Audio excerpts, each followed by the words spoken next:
Жәннаттың 8 есігі бар. Сол 8 есіктің әр қайсысында 70 мың бақша бар. Сол 70 мың бақшаның әр қайсысында 70 мың сарай бар. Сол 70 мың сарайдың әр қайсысында 70 мың бөлме бар. Сол 70 мың бөлменің әр қайсысында 70 мың үстел бар.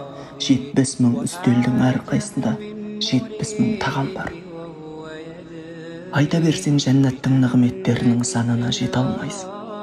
Бірақ адамдар жәннаттан гөрі осы дүниені артық көреді. Жәннатта адамдар ешқашан ауырмайды, ешқашан қартаймайды және ешқашан өкінбейді. Және ешқашан намаз оқымайды. Яғни жәннатта не бар, соның бәрі адамға рахат береді. Онда ұйықтасаң да рахат, су ішсең де, су ішпей жүрсең де, тұрсаң да, жатсаң да, отырсаң да рахаттанып ләззат аласың. Ал неге адамдар осыған талпынбайды?